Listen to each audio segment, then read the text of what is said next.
Okay, I'm Dave Berger from Hand in Hand Farm. My wife Athena is here, and so are some volunteers to help with this course. What I want to do tonight is an introductory session so you understand who we are, what we're trying to accomplish. I want to show you where we come from, how this kind of course was developed, and then what you can expect. Along the way, if you left your sense of humor outside, you're going to have a problem. And I'll ask you to have patience because, see, I was raised in a trilingual home where we had English, we had Spanish, and we had Northern. And the dialect in this part of the country is pretty hard for me, and so are some of the methods of speech. For instance, I was raised with a saying, if a parent looked at a kid that was doing something really silly and he wanted to say, "You're not in trouble, but that was dumb, let's talk about it," he'd say, "All right, idiot child, get over here." Well, somehow with the Northerners, you go up and say that and they kind of have a spaz attack. Remember, I am autistic. I can't read if you're smiling or frowning. I can't tell if I'm smiling or frowning. All I know is I do face wrinkles. Now, I've been through training that tells me if you want to really smile, you have to wrinkle here and here and get them both. And sometimes I get that right, but not always. So have forgiveness. If you think I'm angry with you, ask.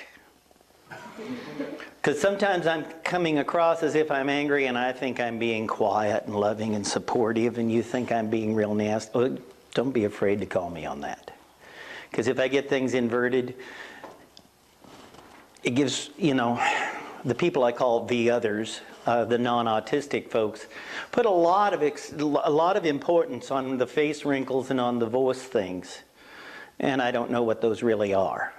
So I'm trying my best. If I get them inverted, be sure and call it to my attention. Yell out, "Hey, idiot child, you intended to come across as angry." And that can work. Now, we have a place called Hand in Hand Farm. Usually what we're doing at this point is playing slides. We don't have them, so I wrote them on the board. We have a few acres, some donkeys, some mules, some horses, a garden. And we teach the kids family skills. Part of this is we teach parenting classes. We have a group of guys who aren't interested in the horses, but they rebuild old farm wagons. We need a barn loft, they'll build it. They've built a harness cabinet 60 feet long, so we can hang the rigging in that. We have the kids that are interested in the gardening, especially if you have physically abused kids. Plants don't tend to move around very much. They most of the time stay where you left them. They don't have a lot of demands other than you weed them a little bit and give them some water. They don't talk back too often. Well, that just about suits some of the handicapped kids. Some that are really physically handicapped, some that have been abused. And we find that this is where a lot of healing takes place. We're about trying to get the family together whenever possible. Now, we've looked at the places that take youth out into the wilderness and they find this wonderful group of people that they can trust, and then you shove them right back into the same family. That is one of the highest teenage suicide rates in our nation. We want to change the family. A lot of the kids really don't like this. They have problems, they cherish their problems, and they have no intention of getting rid of those problems. Well, I don't know how to play the social games. I just look at them and say, time to change. And some of them don't like that. Some of the parents don't like that. Now, as part of our process, because we are not, capital N-O-T, a place where you put a handicapped kid on a horse, one person walks on this side, one person walks on this side, and you lead them around. We're a place where we're bringing in range horses, we're bringing in bronc horses, animals that need training, and they gentle down. And when they reach a point where they're gentle enough, the kids are no longer just watching us, They're helping with those horses. It may be a set of mules that comes in, it runs away, and we teach them to stand up and walk. Kids, it eventually gets where the kids can take those in parades. If the kids catch up on their academics, at home they act like their house broke. They do their chores, they follow the directions, they can earn the right to drive in those parades. And you see a kid that's had troubles with self-esteem, not being able to be accepted, put them behind a draft team and have them drive down that street. You hear these people, look at that little baby kid driving those cars. Oh, they grow about 2 feet that day. You can just see them walk different. You get a kid that has always been put down, and his parents, whatever he does, and you talk to the parents, well, we're trying to give him a target to get to. So we always tell him how to reach higher. As a result, self-esteem is way down here. But you bring that boy in and you have him help start building a barn loft. And he goes down and helps pick up the lumber. Maybe the lumber's donated by some of the people associated with the place. They're seeing why we choose what boards. We put those up. 10 years later, you'll see that kid come back, and he's got kids of his own, and you'll see him when he thinks nobody's looking, he'll kind of reach out and pet those boards. Because that's where he started learning self-confidence. That's where he started getting a hold of what he can do as a person rather than as mommy's little helper. Along the way, it doesn't do us any good to train these kids and work on the kids and send them back home to parents that have the same habit. We teach what we call a 10 to 1 to 10 rule. For every one thing you want your kid to change, you've got 10 you've got to change. For every one thing you affect on the kid, there's going to be 10 more you'll affect that you didn't plan on. And you got to watch, make sure those are in a positive way. Parents are all the time bringing us kids, this kid has a problem, we want you to fix it. He said, great, what are you willing to change? And they'll say, we're not. It's the kid that has the problem. We say, yes, we see that, but we can't help him. The problem has to start with the parents, because they've got to be the leaders. If you're not willing to lead the change isn't going to happen. And there's things that parents definitely value about their system. We've had a dad that says, I spend a full hour with my sons every night.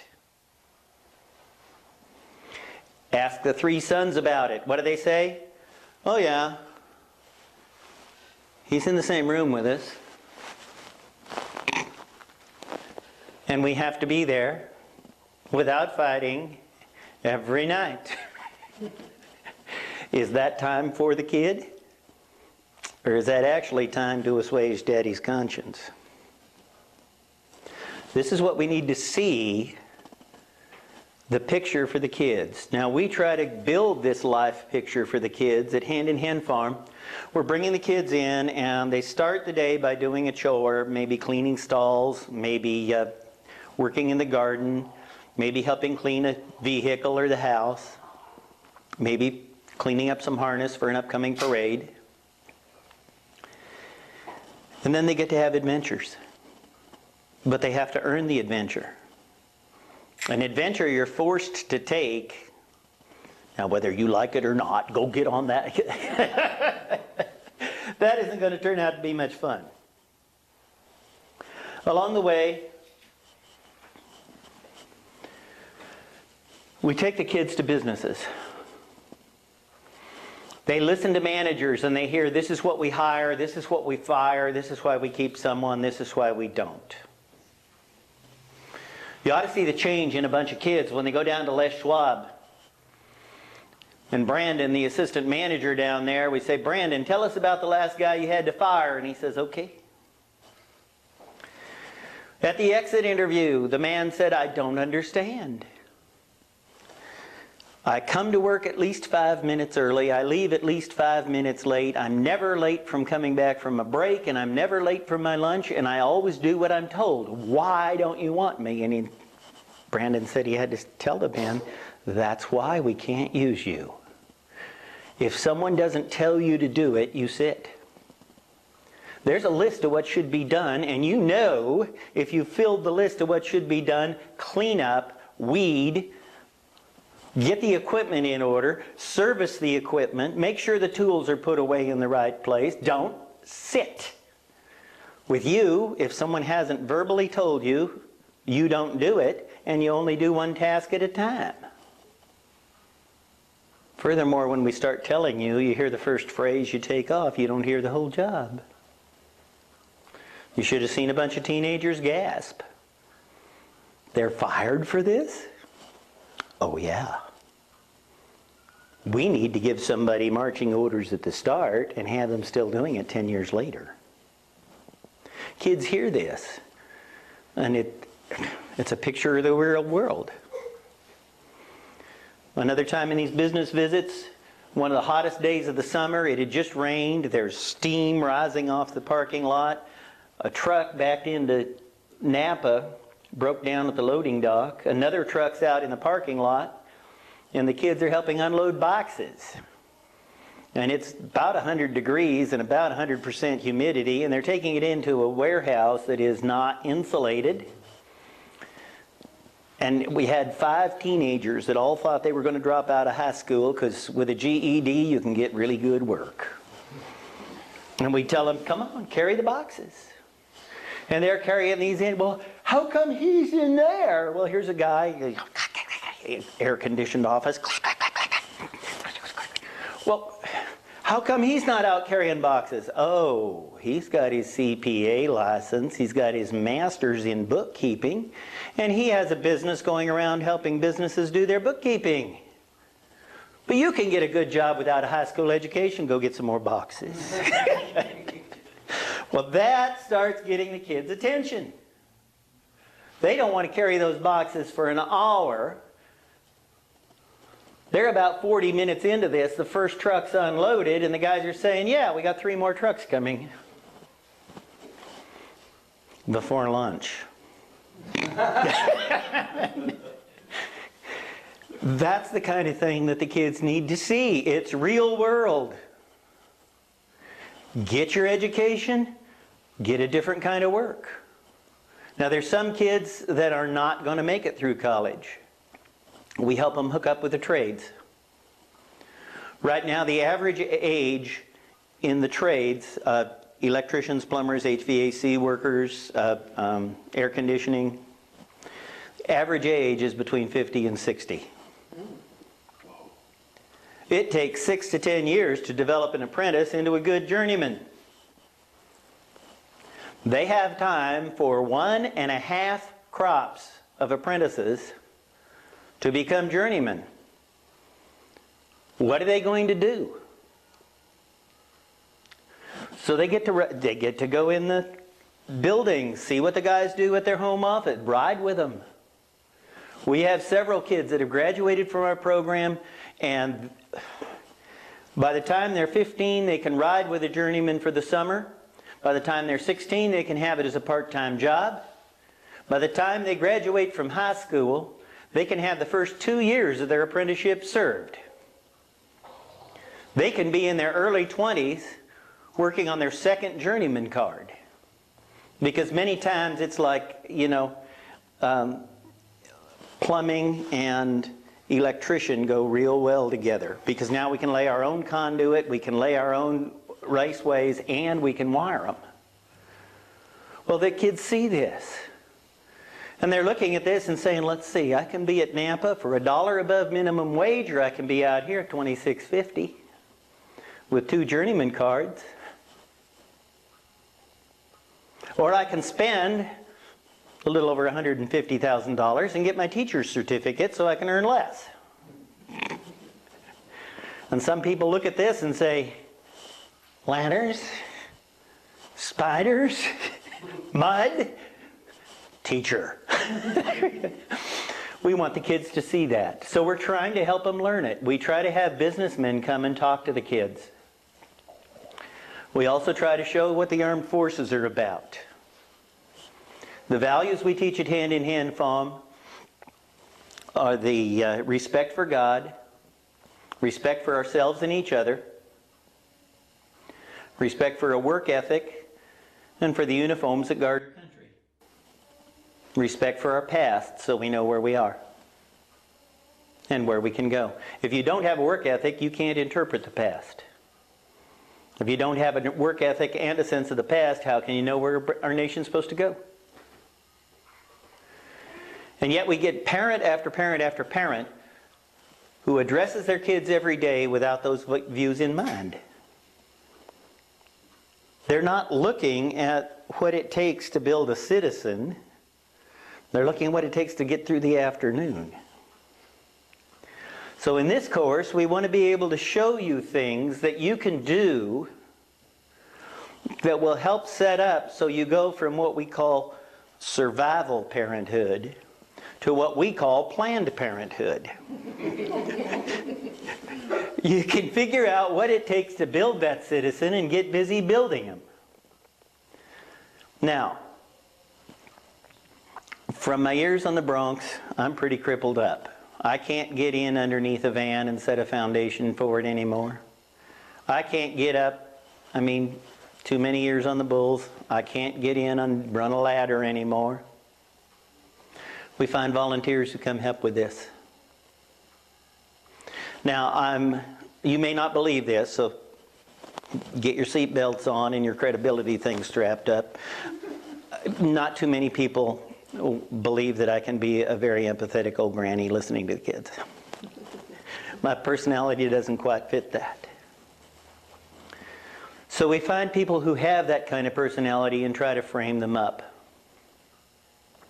Imagine two very, very angry girls. And we put them in the garden with an older granny. And she's on a walker. And as she goes from plant to plant, weeding, and you know how grannies do, they sing to the plant, they weed the plant, they pet the plant, they weed the plant, they pet the plant. Anyway, she's going like that. And these two little girls are right there, and finally, after about their third or fourth afternoon in the garden, they finally say, well, you don't understand. We were raped by a family member. It's not like you. You're okay now.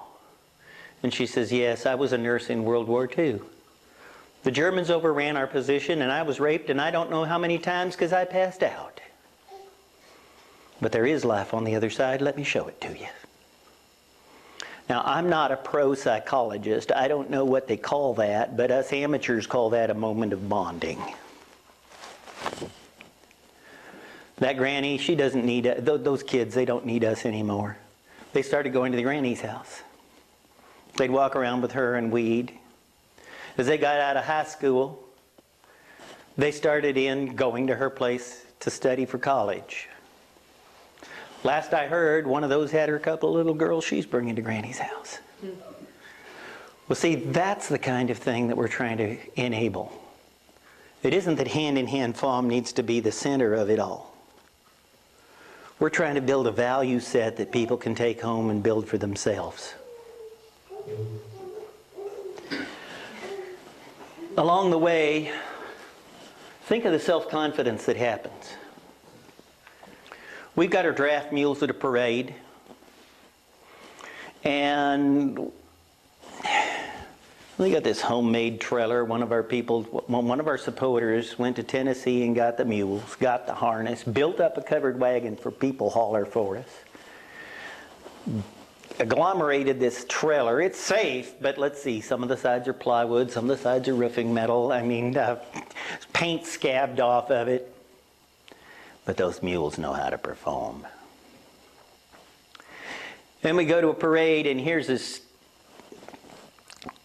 semi pulls in, and all across the side of it, it's got this big mural painted of the team that's inside. And they've got 2 or 3 really fancy hand-lacquered wagons, and they're hitching up one of them, and the team's just dancing. And I've got 3 little girls. One of them's 8, a couple of them 9, one of them 10, I think. There's 3 or 4 of them. And they came up to me and they said, they got those quarter straps so tight those horses are dancing. said, you watch them, and those horses, they're just dancing, and the guys are trying to hold them, and the horses are jumping around, and the horses start, and they stop, and they start, and they stop, and the guys are trying to lead them, and the horses are dancing around, and the girls say, well, what can we do? I said, go over and talk to them. So here's these guys that are all in this matching livery that matches the same color as the barouche they're pulling, and you know, it's got these velvet seats on there, same color as their livery, and they're trying to hold these horses down. These little girls come wandering up from a mule wagon and say, mister, we know why those horses are dancing. Could we help you? When they say, hey, we're pro Teamsters here, we know what we're doing. And one of them says, well, then why aren't your horses standing? Guy comes over to me, what is this? I said, well, why don't you listen? So they asked the girls, what should we do? And they say, loosen the coder straps. And the guy said, what's a coder strap? So the girls show them where the coder straps are. They undo them. They lengthen them out. And I'm standing there watching this. You know, somebody else is holding our mules. And the horses go, and they're just standing. And the guys get on the wagon and they walk, and the horses just walk. They're not dancing like idiots or fools anymore. And of course the guys say, well, you know, they start defending their position. Well, this harness was adjusted by my uncle, and he's a pro, and he knows what he's doing. I said, great. When was that? 4 years ago? How old are your horses? 7. Let's see, they adjusted those when they were 3-year-olds? Yes. Are they bigger now? Oh, we hadn't thought of that. Now, as they listen to this exchange between adults, imagine what that does to those kids. Here's guys who are pros, who are driving all across the nation showing this team. They've got all kinds of ribbons and trophies. And yet these little 8, 9, 10-year-old kids are telling them how to run the quarter straps. See, that's the self-confidence. And it comes from accomplishment. Self-confidence is not built by what you tell the kid. It's built in their own rearview mirror. They can look back on what they did. Now, some of those girls are in their mid-teens, and that's still a big day to them. That was kind of like this turning point. They got a check on what they really know. That's what we're trying to frame up for the kids. That's what we want them to see. And along the way, we're trying to frame up the parents for success. So many parents don't work together. He's got one set of rules, she's got another set of rules, and the kids know if they do what we call opinion shopping, they can somewhere find an adult that'll tell them the right thing. It might be they're on the telephone to Aunt Sally, but why are you doing it? Aunt Sally said I could. Well, how do you know? I left it on her answering machine. Well, that isn't going to do too well. But the kids use it. So what we're trying to do is show you a framework based on Scripture that you can use so you're ready when these things come. If you have simple family rules, and you've worked with your spouse, if at all possible, sometimes that isn't possible, sometimes you're playing this alone. But if the kids know what to expect, they have a framework, they really get happy. Now this is true of a workforce. If you take a workforce and you show the people what's expected, they straighten out and they get the job done. If everything is up in the air and loose and open to interpretation, they're not certain of what's expected, people get angry. Now, my wife comes from high tech. She was an operator and then a technician. I worked on the engineering side of the house. Well, I shouldn't put it that way, because if you're an engineer, you're not really working anyway. I was in developmental metrology, quality systems, and construction engineering. And in the quality systems side of the job, in the late 70s, early 80s, Hewlett-Packard was growing at an exponential rate. And they needed to, as they acquired divisions, they acquired companies, they created divisions, they needed a way to train people in the quality system. And they had a task force that worked through corporate that had psychologists and industrial educators and academic educators, people from the public education side of the house and people from the college, and they were trying to put together a training system. And then some of us, they said, don't attend those meetings, but you go out and find a way to train. So as part of that, being that part of my job, I was supposed to write, the goal was to have a course that would teach people how to follow a quality system.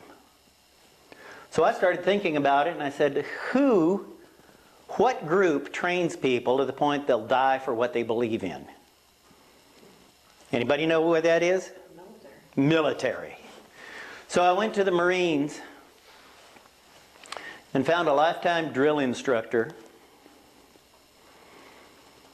And he said that if you train people in a subject, a general subject, and you break it down into weekly concepts,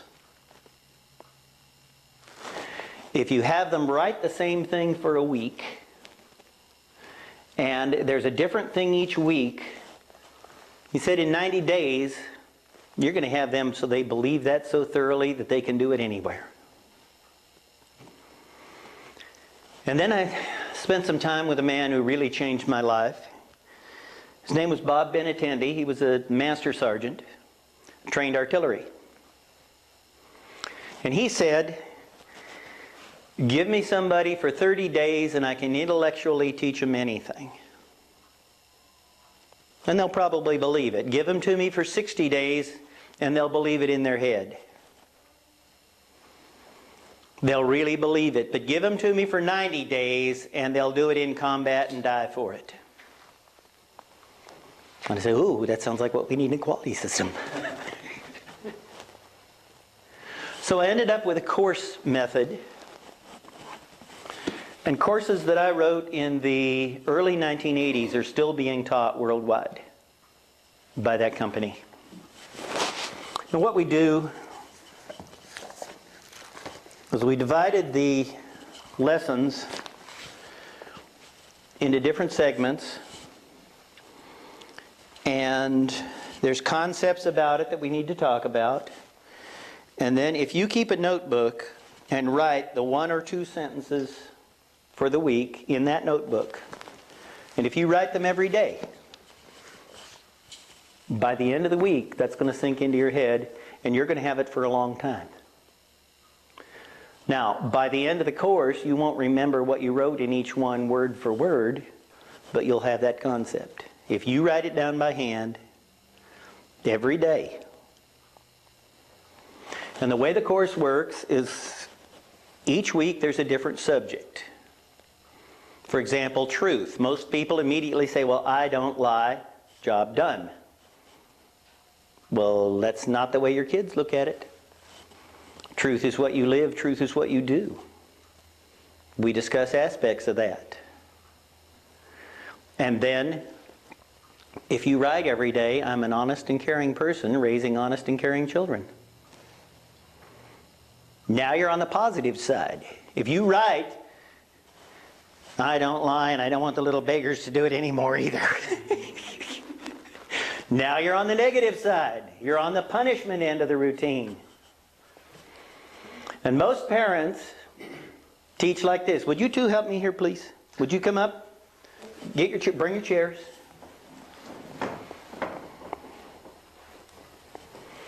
And this is how most people are doing their parenting these days, and I'm trying to get away from it. You sit. You sit.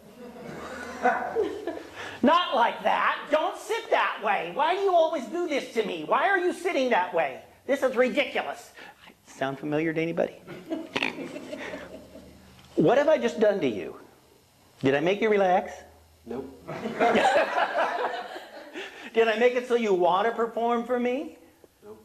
What would the difference be if I told her, now, would you lean back a little bit and get your feet out from under the chair so you can read this? Which one is going to work? Choice B. Is that the way most people parent their kids? They don't tell them the rules ahead of time, ambush them in an embarrassing situation, and as soon as they do anything wrong, start yelling at them. And what do you feel when somebody does that? A little intimidated. And now, what if I'm the dad, and if you make me unhappy by saying the wrong thing, I'm going to yell at you more? See, do you know what I want? No. But are you doing it wrong? Yep. Is that going to create a confident person who can have some spit in the eye and some go get the job done, or is that going to create somebody who's always afraid to do anything? Yeah. That's the second one. Now, what if I approach it with another layer that's even worse? I can tell what you're thinking. I used to be young too, and I know how rebellious you are. What's my chances of guessing what he's thinking? And do you know how many parents I've heard tell their kid, this is what you're thinking? And yell at the kid for it? What would the difference be if I come up to my kid and say, you're kind of a funny color now, are you uncomfortable? Good, then sit down again. You don't need to stay here. See, what's the difference between those? Can I sit down? Oh, yes, yes. What's the difference between those two approaches? Night and day. Well, see, in one, I'm concerned about the kid. In the other, I'm concerned about being right. And that is where most parents come from. Good job, by the way. Thank you. Most parents are so busy being right that they can't ever be right. Or something like that. And that's the way they approach it. That's not going to work, folks. That puts out a kid that's your enemy. And parents do this over and over and over. Let's see, I think we covered this.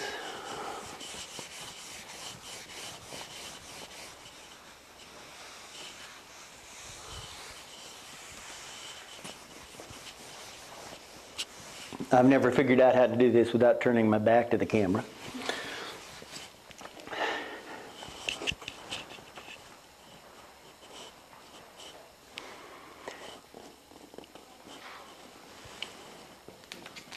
What we're going over here is scriptural based. It's practical, it's down to earth, but it's not taught by saying, here's a verse, here's what we do about it. There's languages develop, languages change. And I've never seen scripture that says, parents, develop your children's self-esteem by the following process. I haven't found that. I haven't found a scripture, a version of the scripture yet that has self-esteem in it. It could be there, I don't know. But I haven't found it. So I'm not trying to become a para-pastor. I'm not trying to become someone who is teaching you the depth of, the Lutheran doctrine or something like that. We keep this course generic. Our belief at Hand in Hand Farm, our theological statement says we believe in God, Christ, Him crucified, risen, and coming again. We believe in judge not, that ye be not judged. We believe in shut up, start loving each other, and get back to work. The shut up part comes because kids get so busy telling each other what to do and how to do it, and everybody's trying to be the boss, and you got 95 bosses and no Indians, and you only got 6 kids. Doesn't get anything done. Learn just to mind your business and get the business done. The course that you're about to take, we have taught as Family Home Evening in LDS churches with the approval of the local bishop. And at the end of the course, when he took the material, he said, you know, as we take this, that we can never tell you where we teach it, and we can never let you know anything about it because you're not one of us. I said, sure, have at it, brother. We taught this to Catholics. We've taught this in many different churches, and I can tell you publicly, we're liberal-minded enough, we've even taught this to Baptists. By the way, at Hand in Hand Farm, we are a very liberal organization. We even have a Baptist on the board.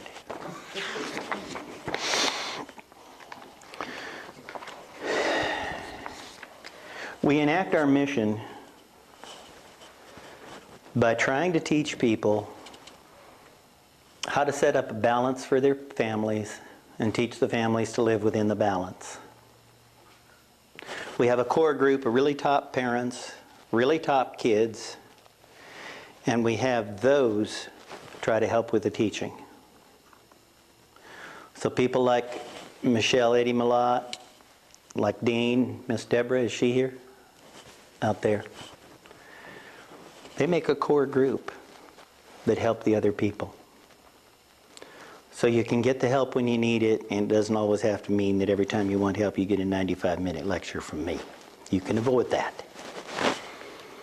Now, along the way, realize that I'm autistic. I'm clinically diagnosed at OHSU, and from a group that used to be in Eugene called the Oregon Psychiatric Council. I'm clinically diagnosed with Asperger's. I don't have much of a sense of humor, but I have a very highly and active sense of silly, and you'll see that paraded out here all the time. Another thing, this humor is designed to bring out principles. We try to... Dean, no. Ms. Michelle, you've heard this before. What's the main job of any kid? Be a kid. Learn. We say the main job of any kid is to control the mommy monster. If they behave in a certain way, mommy monster goes back in her cave, and the mommy that comes out makes wonderful cooking noises. But if mama doesn't have a steel behind her, if she's afraid to draw a line and say, look, this is where it stops. If she doesn't have that kind of steel, what basis do the kids have for behaving? If they know anything they want, they can push on and she'll just give. You've got a problem there. If you're not willing to become the mommy monster, what penalty is there for the kid? If he wants to go in the living room, swing off the curtains playing Tarzan of the Drapes, he wants to beat on his sister with a puppy, what stops him?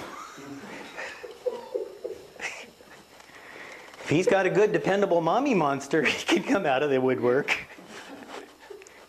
There's something to stop him.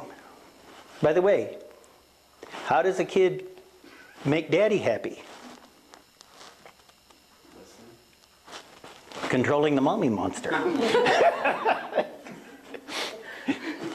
You come home from work, roll down the pickup window, you know, and you hear from the inside of that, what? Roll it up. Maybe I'm due down at the Elks Club. Wait, I'm not a member.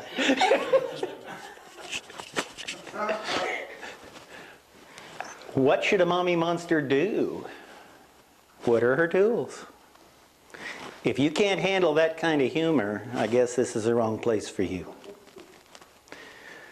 Because, sorry, it's very difficult for me to try to do all of this with this, you know, without a little bit of humor coming in. Now, we have a list of things we'll go over eventually for how to keep the mommy monster in her cave.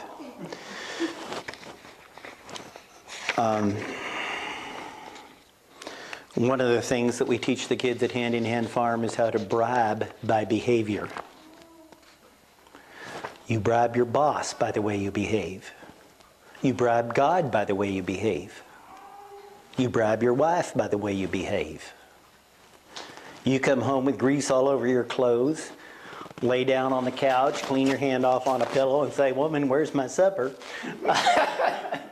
You may get supper, but it may not be eaten off of where you thought it would. You see, you bribe mommy by the way you behave. She bribes you by the way she behaves. We try to teach this to the kids. If you want society to treat you in a certain way, you can't act any old way you want and expect to change society. You've got to bribe that society by the way you behave. That's the system God set up. And if you don't believe that, go look up what happened when Moses came down from the mountain and the people were having a party worshiping Baal. They were not bribing God by how they behaved. What happened there? Do you remember? Earth opened up and swallowed, what? Thousands of them. They weren't bribing God by their behavior. Now, things to expect. In any society, when people drop one behavior, and their society is used to that behavior, other people will pick up that behavior. This works in the barn. We got a mule that just pounds. Every time she wants something, she pounds and she pounds. Well, we put on a little dog training collar. As soon as she quits pounding, at least 2 other horses in the barn will pick up the job. You get a kid that's always lying. You get to that kid quits lying, expect at least 2 other kids to pick it up. That's the way societies work. Now, in quality systems, I was asked to evaluate subcontractors, a company that HP would want to buy. It might be 2,000 or 3,000 people, 5,000 or 6,000 people. I'd go in there and evaluate what they're doing, why they're doing it, what they should be doing and what they think they're doing, and set up training programs so that we can get the things straightened out. You'll hear more about some of those adventures later. But what we always taught the managers to expect, if you've got people who have usually been relatively neat, and you try to clean up the workplace to OSHA standards, as soon as the messiest people in your workforce start cleaning up, you'll see the people who used to be neat start getting messy again. And many times you have to split the dynamic by splitting up the group into different functions. This will happen with your family. Expect it. As one kid's been lying or stealing or cheating or hitting other kids, they quit, another kid will pick it up. If you look at this as a disaster, it'll become one. If you look at this as a sign of progress, then you'll know what to do about it. I hit the same thing in horse training. A guy brought me a horse. Every time he walked in the stall, a horse would turn and kick at him. The guy would leave. Oh, who wants to go in a pen with a horse that kicks? Well, he brought the horse to me. I taught him and the horse. I taught the horse every time we walk in the stall, put your butt in the corner. We hold out a rope, put your head in it. Okay, the horse picked that up. The guy picked that up. He calls me up a couple days after he takes the horse home. He says, "The horse started biting me." All right. He said, "What?" That shows he's giving up his old evasion. He's picking up a new one. You see, he didn't have another horse in the barn to pick up the kicking habit, so his horse had to pick up a different habit. Expect this. It's a sign of growth. I have to have an evasion of some type because I have to control how. They took that one away. What one can I use? It'll happen. Be ready for it. Another thing that happens is criticism. You see, where you are, there's people who know you and criticize you for being there. I mean, after all, where you are is wrong. Now, where should you be? Somewhere else. Okay, well then as soon as you start improving and changing and your family starts growing, other people are going to say, why are you up here? You're supposed to be back there. And they'll criticize you for that. Anytime you go on a change process, people will criticize. Be ready for it. We're dealing right now with a guy who's had a multi-year alcoholic program. I mean, he's had a system, this program of his. He starts off, he gets back on the alcohol, he loses his job. I mean, it's just this whole program that he does.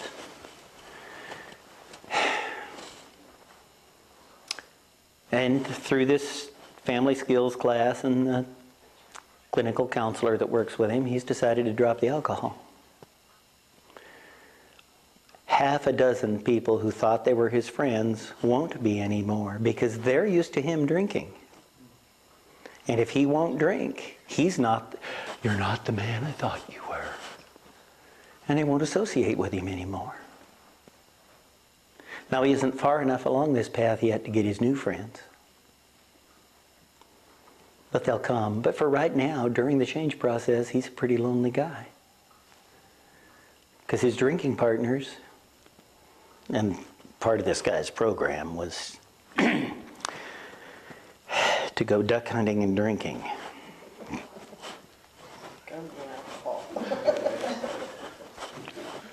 And I'm only going to tell you what he did. I'm not going to defend it. But you see, as he quits the drinking, his hunting buddies don't want him around anymore. He used to go fishing with these guys. They don't want him along if he's not going to get drunk with them. Anybody want to guess what it's like to get a 200 horsepower motor on your bass boat and go up about 4 miles and then start drinking? That's where he was. But now as he's had to tell them, no, I'm not going to go fishing that way anymore, I'm not drinking. What do you think they do? Ostracize him. So the process, this journey of getting your family onto the positive side, the Planned Parenthood side, it's going to mean there's people that don't want to associate with you anymore. Be ready for that. But it means there's a whole new crowd who want to have you there. People who just finished the first in our series, the Rebuilding Your Family, they said at the beginning their goal was to get where they could be invited out to somebody's house and actually be invited back because their kids behaved well enough that they wouldn't be told to stay away. By lesson 8, they achieved it. Lesson 9, they quit attending. They'd met their goal. They started getting people inviting them to their place for supper, and their kids actually were keeping most of the food either on their plate or in their mouth. They weren't breaking very many things at their host's place. They weren't letting dogs out anymore. These things had changed. But the guy found that about 3 or 4 fellas that he used to run with wouldn't associate with him anymore. And I asked him, what are their kids like? Oh, they're holy terrors. We won't even have them in our place. Oh. And they won't associate with you anymore. No. Our kids are acting like their house broke. Well, are you ready to drop some friends? Can you handle that? It's amazing to me how many friendships are built where one person has a certain set of values, another has a totally different one. Your kids have to be ready for this because if they've been 18 months behind in their schooling and they suddenly decide to catch up on their schoolwork, what are the guys they've been hanging out with going to say? So beware. Success has a price. Are you willing to pay that price for your version of success? So as your family changes, old friends may not want to be around you, and many others, usually many more, want to be near you. And above all, change is going to happen. And either the kids control with increasing bad behaviors, or you control and guide the outcome. And that's the call each of us has to make as parents. If it exists, it's going to develop and change. Do you want to change it in the way you intend, according to the principles you read in the scripture? Or do you want it to change according to the way the kids have for their mood? And that's your call. Nobody else can make that kind of decision for you. So, if you want to find out about those changes, things that you can enact, maybe we can help with a little of that.